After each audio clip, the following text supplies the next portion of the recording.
কিভাবে বৈধতা উৎপাদন করেছে। কিন্তু অত্যন্ত দুঃখজনক বিষয় এবং পরিতাপের বিষয়, অভ্যুত্থান পরবর্তী সময়ে এই ফ্যাসিস্ট তিনটি অপশক্তির বিরুদ্ধে এনসিপিকে একা লড়ে যেতে হয়েছে।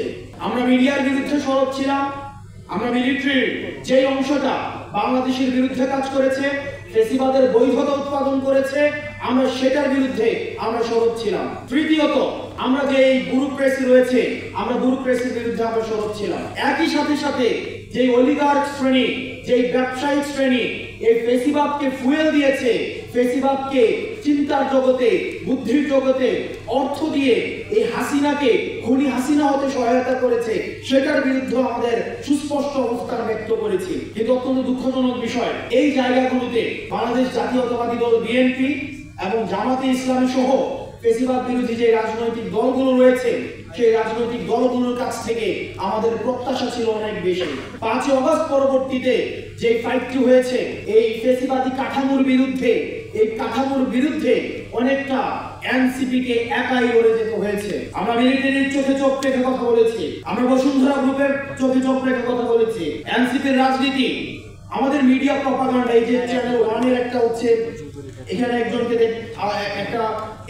একটা রাজনৈতিক কালচারে এভাবে অ্যাড্রেস করে কথা বলাটা, এটা ছিল টেবু।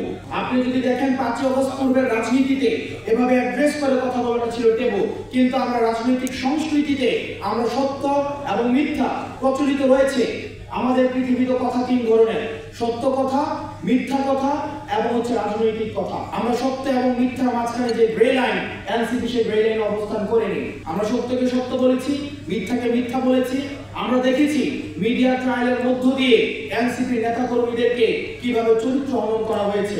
আমাদের বৈষম্য বিরোধী ছাত্র আন্দোলনের যেসব নেতা কর্মী রয়েছে, অনেকের চাঁদাবাজির যে বিষয়গুলো রয়েছে সেটির দায়ভারও আমাদেরকে নিতে হয়েছে। উপদেষ্টাদের যে সীমাবদ্ধতা রয়েছে সেটির দায়ভারও আমাদেরকে নিতে হয়েছে। আমরা দেখেছি, আমরা 5 আগস্টে আমরা কক্সবাজার গিয়েছি, সেখানে মিডিয়া ফ্রেমিং করে উপাত্ত তথ্য উপাত্ত সহ একদম লাইভে প্রচার করা হয়েছে আমরা হাসের সাথে মিটিং করে ফেলেছি, লাউঞ্জে দেখা হয়েছে, অথচ হাস হচ্ছে ওয়াশিংটনে।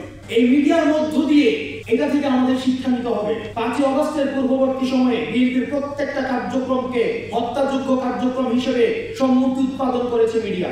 আমাদের ভুলে গেলে চলবে না। কিছুক্ষণ আগে আমির ভাই কথা বলছিলেন, হামিম কথা বলছিলেন, আমরা একটা জেনারেশনাল একটা ফাইটের মধ্যে রয়েছি। তরুণ প্রজন্ম এবং পূর্ব প্রজন্মের এই জেনারেশনাল ফাইটটাকে আমাদের ডিকোড করতে হবে।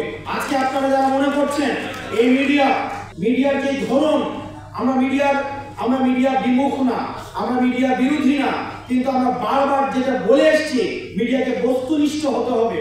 আমরা দেখেছি যে মিডিয়া ফ্যাসিবাদের প্রত্যেকটা কার্যক্রমকে বৈধতা দিয়েছে, আমরা দেখেছি যে পত্রিকা বলেছে যে বিদেশে বসে তারেক জিয়া বাংলাদেশের বিরুদ্ধে কার্যক্রম করছে, আজকে সেই পত্রিকা আমরা ফ্রন্ট পেজে দেখছি যে তারেক জিয়া বাংলাদেশকে নিয়ে ভিশনারি চিন্তা করছেন। আপনি যদি